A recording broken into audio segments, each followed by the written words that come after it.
This episode is sponsored by the Soul of Business Experience, a leadership community with curated resources for entrepreneurs, solopreneurs, and anyone intent on developing their leadership impact and supercharging their careers.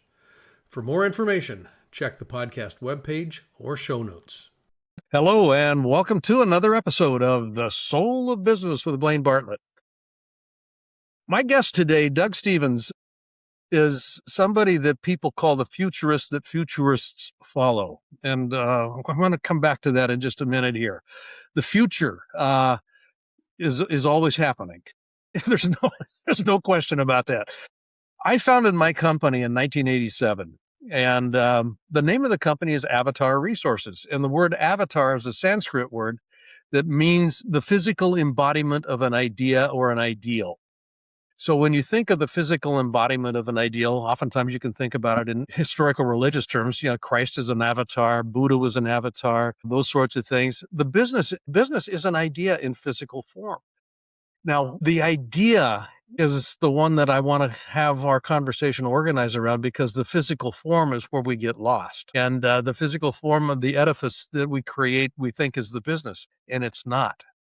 It's not the business. So Doug has been around for some time. His hair's almost my color, but he's done some of the most. He's just. I'm at a loss for words here, because when I look at the CV, when I look at what he's done, he's got a consultancy known as it's called the Retail Prophet. It's one of the world's foremost business and retail industry firms. You know, when we look at just kind of how we position what we do from a retail perspective, this is a go-to consultancy that you're going to go to figure out, okay, what do we do next? I mean, what are the tea leaves kind of suggesting here? He's done work with L'Oreal, Walmart, Google, Home Depot, BMW, you kind of name it. So the rap sheet is pretty good. We've got some good folks here. He's got a new book coming out, and this is specifically why I wanted to have him on the show, because I was absolutely gobsmacked when I saw the title. It just kind of went, whoa, what are you up to here? The Future of Competitive Advantage, the business plan to save your customers, save your company, and save democracy. So when you take those three together, your company, your customer, and democracy, you've got a pretty volatile mix. And there's got to be some very interesting ingredients that have gone into that stew. Yeah, metaphors aside here. Doug, I want to welcome you to the show. I'm looking forward to this conversation. Yeah, me too. Thanks so much for having me. I appreciate it. Absolutely. My pleasure. Well, I'll just, we were talking in the quote unquote green room before we went live here. The soul of business. When you hear that term, what does that evoke for you? I think for me, I think there are two sides to a business typically, in my experience. There's the value that the business creates for the outside world. There's the value that it produces for consumers. There's the value that it generates for its supplier networks. There's the value that a business may bring to the communities in which it operates. And that's pretty straightforward. But what I've come to understand is that external value is usually powered by internal values. And it's really the internal values that ultimately, to my mind, create, as you say, the soul of the business. And that it is ultimately, I think what we're beginning to realize, and what I talk quite a bit about in the book that you mentioned, is that it is those internal values that ultimately, I think, produce sustainable competitive advantage for a business.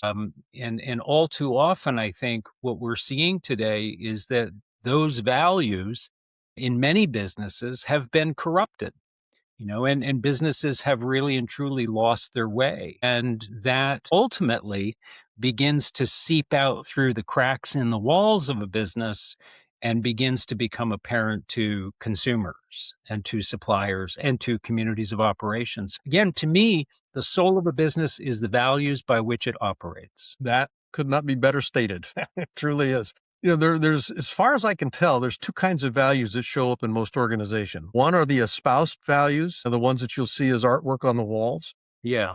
And then there's the values in practice. And those are the ones that actually guide behaviors in the organization. We'll talk about the ones on the wall, but the ones that are actually in play are the values that are kind of, subterranean, if you will. I mean, Right. we call it culture. Yeah, it's the Right. culture. And that's where, for me, the soul of the business comes into play here, because all too often I have found, and I think Enron, you go back in time here a little bit, but Enron had some great values espoused. Right.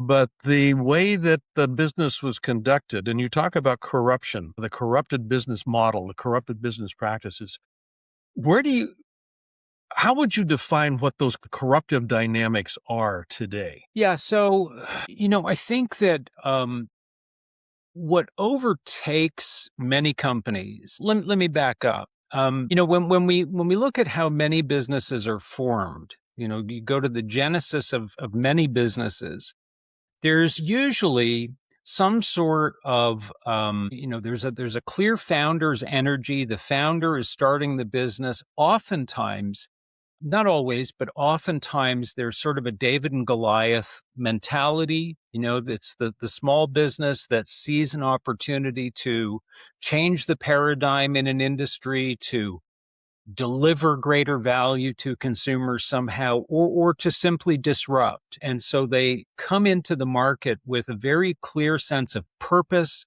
that is underlined and underwritten by strong values. There's usually a very committed team that is part of that effort.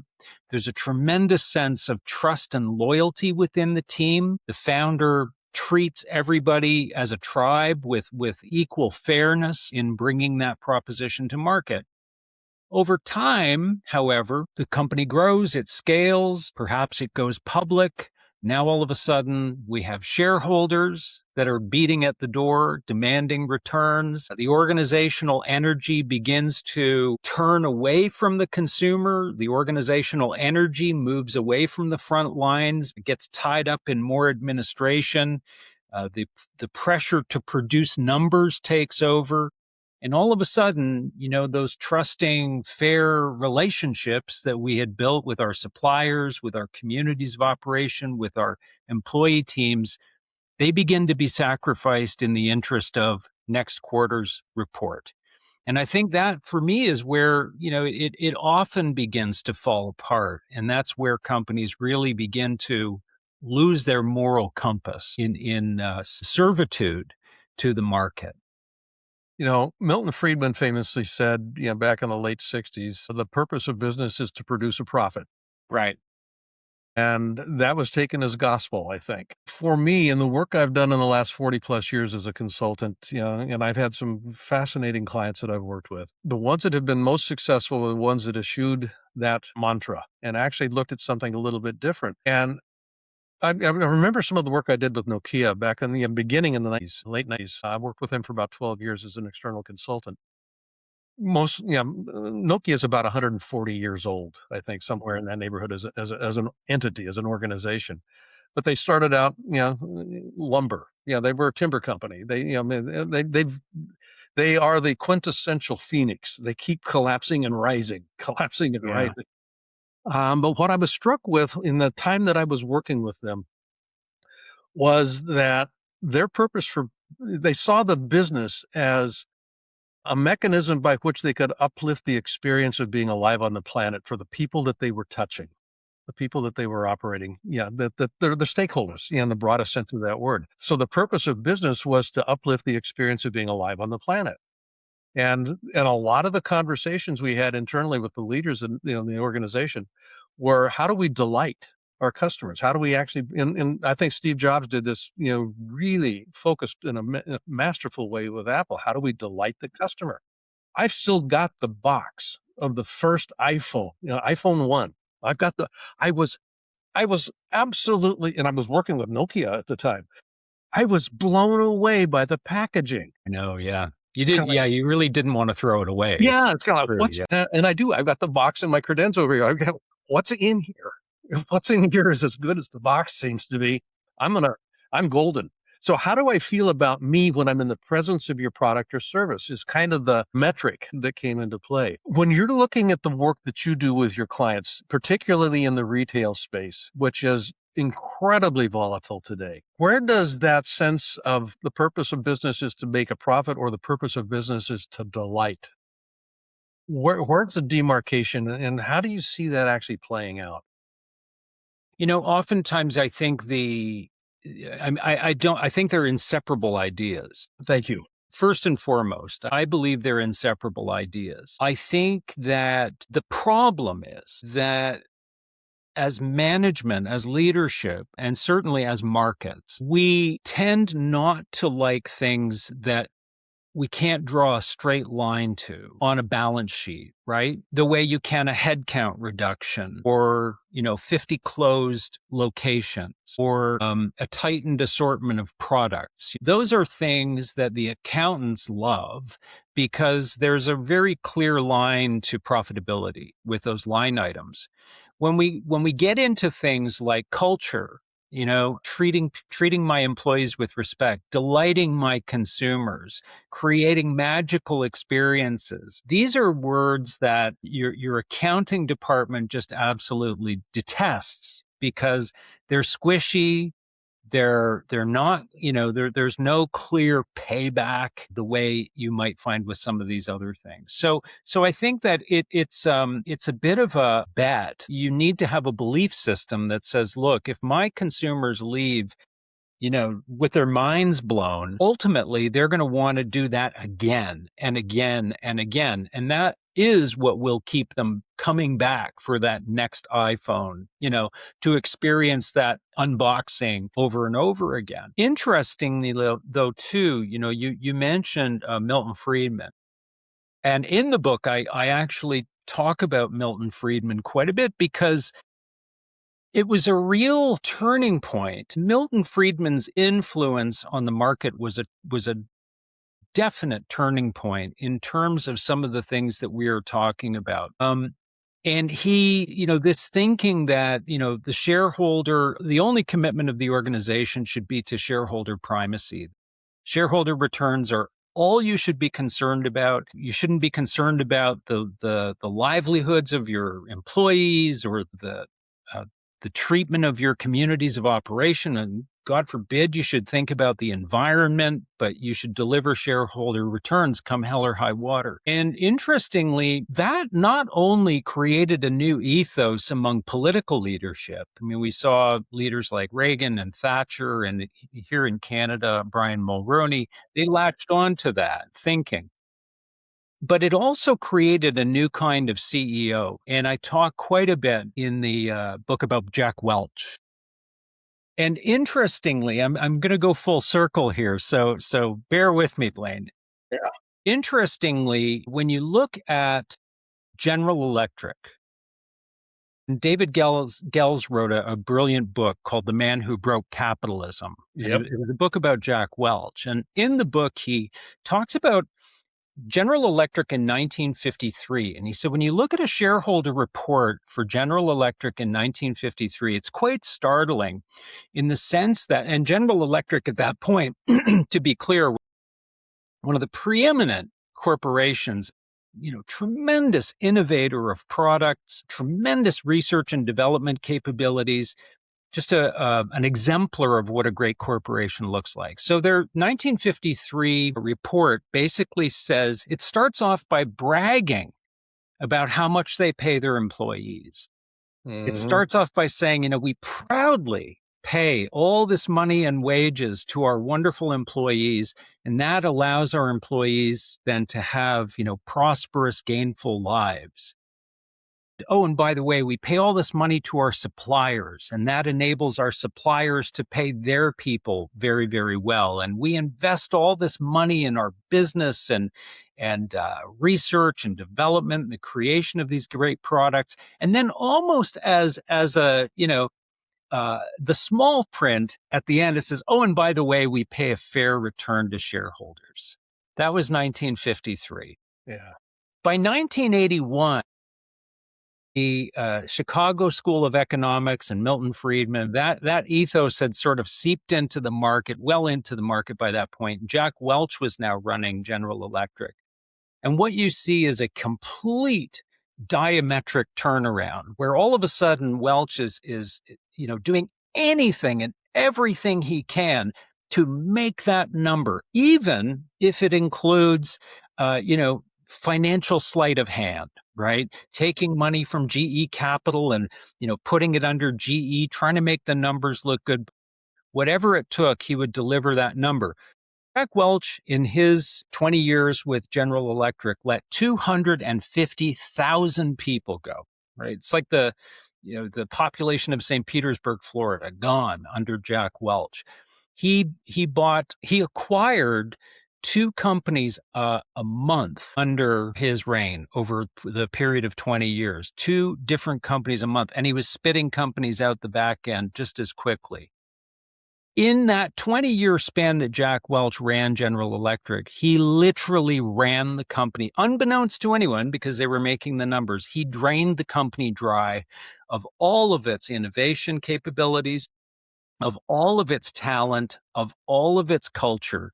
And by 2018, the company was just a shell of itself and was delisted from the Dow Jones Industrial. So, it's a perfect example of how you take a company that is built upon the values of trust, of fairness, of intelligence and innovation, and you literally drain it of those things in service to a shareholder who ultimately is going to at some point move on when the company crashes and burns, and that's exactly what happened with General Electric.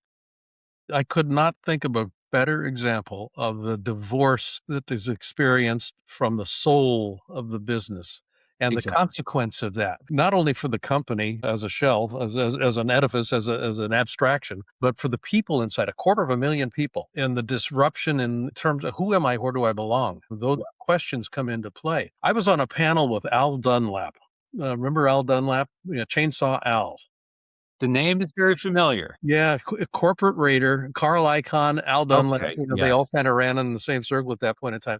And I was at a Renaissance weekend, and Al was on the panel with me, and we were talking about Steve Jobs and this notion of innovation. And you made a comment earlier about sustainable success. And this is kind of where I went with Al, was the idea of sustainable success is about developing the capacity to continuously start over. And that capacity is rooted in what's the soul of this business. And the idea of Dunlap and Icahn and some of these corporate raiders was, let's just take this thing and strip it for all of its tangible, fungible assets and then discard it. There was no intent to start over and to build. Yeah. It was more about, what can we extract? Exactly. And you just, you used a word I think is really important. What we saw, and part of the book is a bit of a history lesson, because I had to do this myself, in sort of considering where have we come from as a business world? Where do we find ourselves today, and where do we need to get to? Where do corporations need to, look forward to in terms of targeting what that new competitive advantage looks like? So I had to go back in time, and what you find is that from the end of World War II, 1945 to about 1975, what you see is that the economy, through contributions, bipartisan government contributions, to things like old age security, to Medicare, Medicaid, to union rights and worker rights and fair wages, all of these contributions that made the world fundamentally seem a fairer place for the average American. Life became more fair. And with that fairness came more trust. Mm-hmm. They trusted the government. They trusted democratic institutions. They trusted their neighbors, by and large. Wasn't perfect. Society wasn't perfect. But fundamentally, there were high levels of fairness that resulted in high levels of trust. And of course, investments in education were just making a huge difference in the average American's life, giving them social and economic mobility, creating all kinds of wonderful innovation. But from about 1980 forward, what we find is that the era of extraction began. And it was now about how can we where can we suppress wages? Where can we cut corporate taxes? Taxes that, oh, by the way, went to fund education, the public education system. But it was about where can we find more and more means of extraction of value so that we can transport that value over to the shareholder. And so I think what we've seen in the last 45 years is we've come to a point now where we're running out of places to extract. AI is giving us a bit of a new tool, perhaps, with which to extract more value from labor and push it to productivity. But we're coming to a breaking point. And that's really the crux of the book, is saying, look, we have pushed capitalism to the point where it is now a destructive force relative to democracy. Yeah. I could not agree with you more. I mean, Adam Smith, when he wrote The Wealth of Nations, the colloquial title, he spoke about something that he called the invisible hands of commerce. And rooted in that, and I won't go into the whole thing around, the theory of moral certainty and everything else that kind of informed that. But the invisible hands colloquially was, you benefit as a trading partner, I benefit. If you're not benefiting as a trading partner, now trading partner in the loosest sense, in the broadest sense here, is every stakeholder that's involved in interacting with the organization. That's and right. You have to be benefiting. If you're not benefiting, I won't be benefiting as well. So that invisible hand of commerce has, in my experience, been basically put on the shelf. It's been gloved, it's been chainmailed, and it's been put on the shelf. And it's moved from enlightened self-interest to rational self-interest. And the rational self-interest is exactly what you're talking about. What's the line item benefit for this transaction? The title, not the title, the full title is The Future of Competitive Advantage. But you're talking here about saving company, or saving customer and saving democracy. Mm-hmm. The piece here that is intriguing to me is, I mean, I can understand saving the customers. Definitely. I can understand saving the company. There's a most pervasive force on the planet today is business. There is nothing on the planet that escapes the touch and the consequence of business activity. What do you address in there in terms of how you are saving democracy by addressing these other two, customer and company? Right. So, and this was part of the journey for me too, because, around 2023, 2024, I was becoming extremely concerned. Now, obviously, seeing what was going on in the United States, but more broadly, really seeing what was going on around the world, and seeing credible studies being done that suggested that faith in democracy, public faith in democracy, was waning and waning significantly in places like France and the UK, Germany, Netherlands. Even in my home country of Canada, more than a third of Canadians distrusted democracy as a concept, right? And so that was of huge concern to me.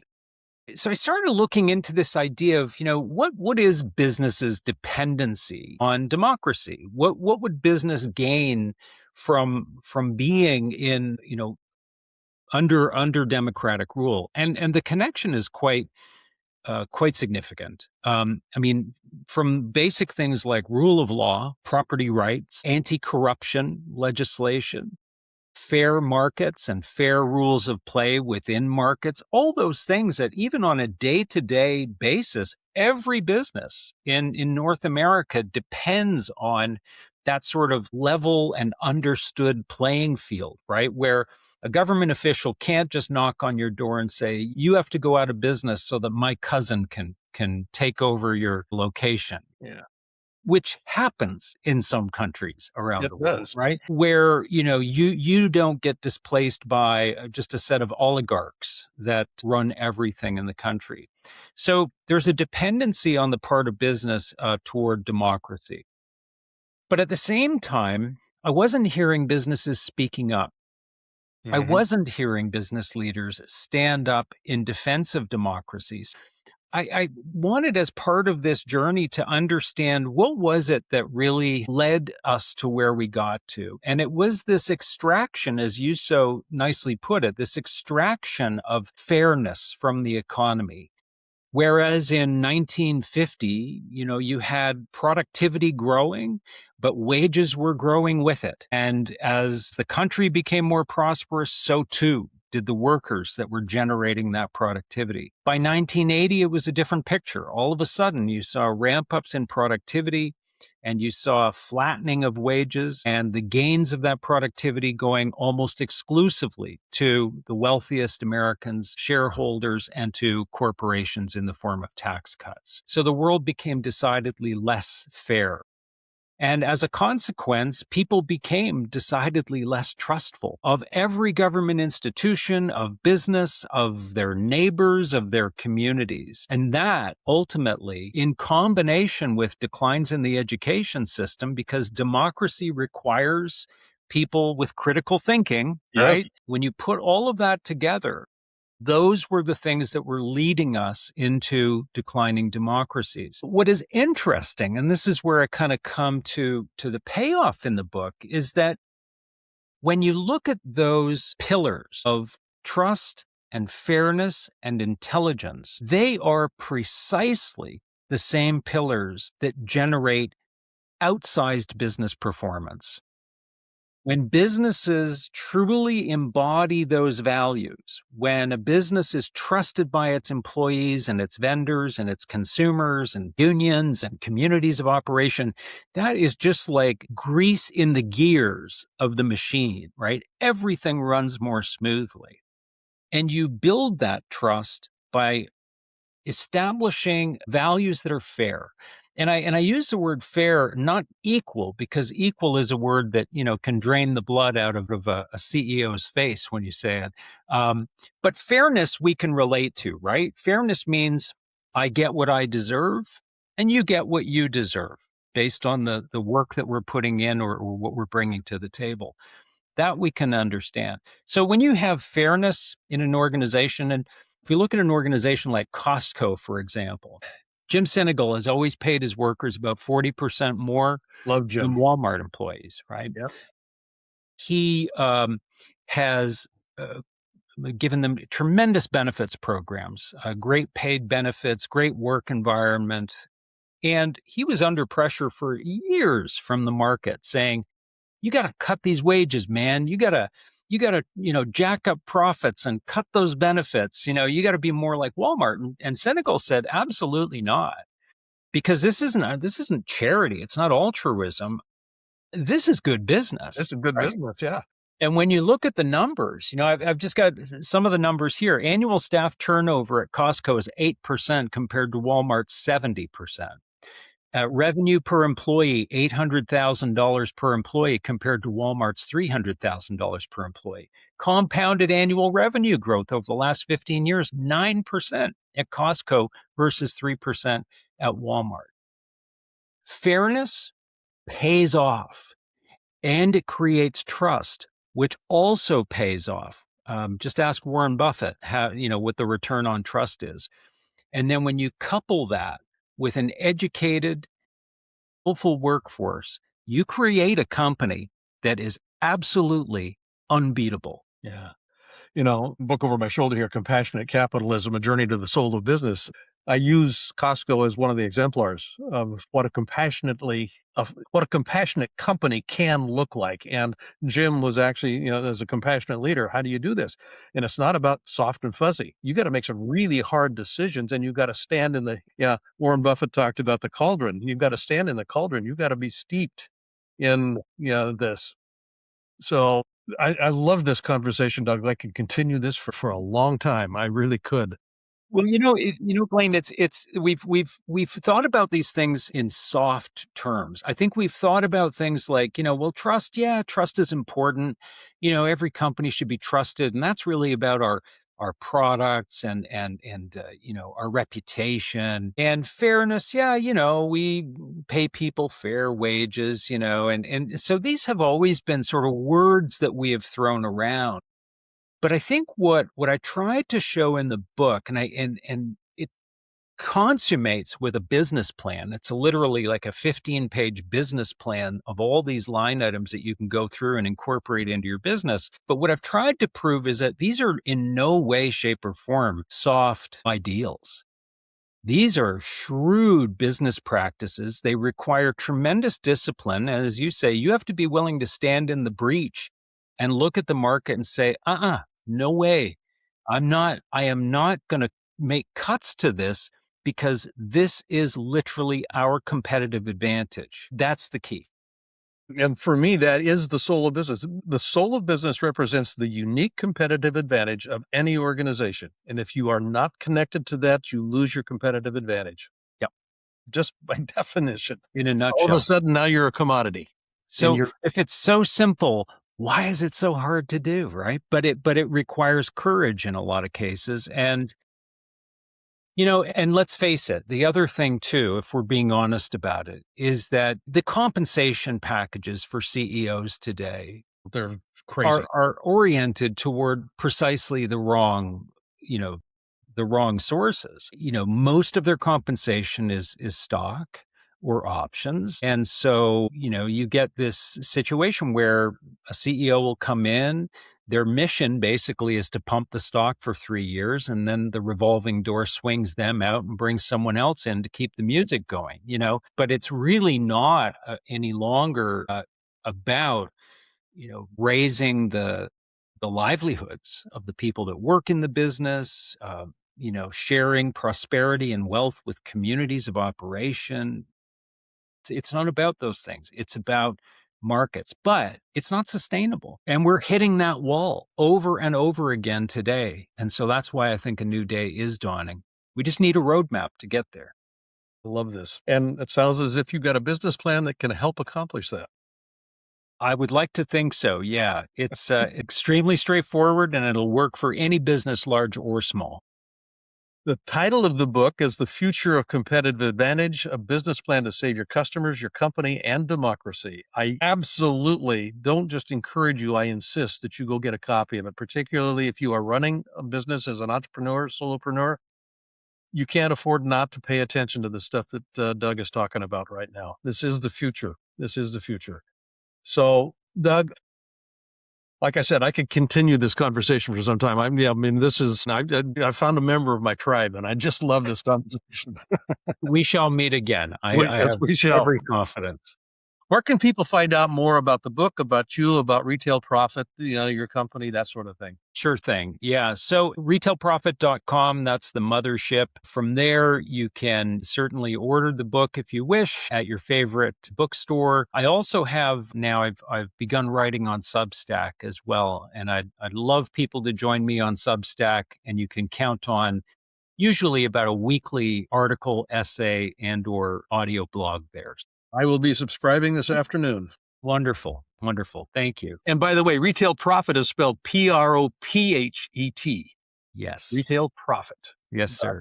Okay. Folks, you've been listening to Doug Stephens and myself as we've been talking about the future of business. And as always, I'm going to close with this little admonition. I grew up on a farm, and I walked in nature a lot. I was very aware of seasons and just kind of how life seemed to have its own circular way of folding and unfolding. The one thing that struck me as I was growing up as a kid was that there was nothing in nature that seemed to serve exclusively as a center of accumulation.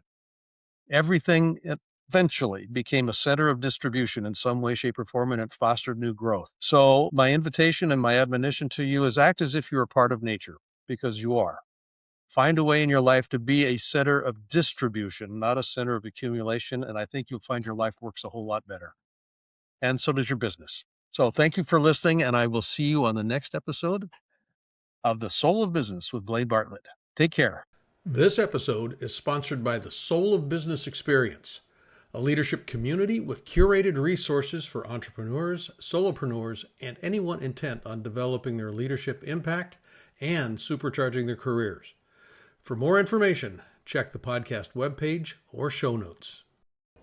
Hi, I'd like to ask you to do something for me if you wouldn't mind. If you like this episode, I'd like you to not only subscribe on your favorite site, but I'd also like you to give a rating. Ideally, a 5-star rating would be greatly appreciated. But I think more importantly also would be just some comments. That helps with the algorithm, and it helps build the audience with this. And more than anything else, if you could invite somebody else to listen, just share this episode with a friend, with a colleague. And I'd like to see how we can grow the soul of business. I think it makes a difference. Thanks.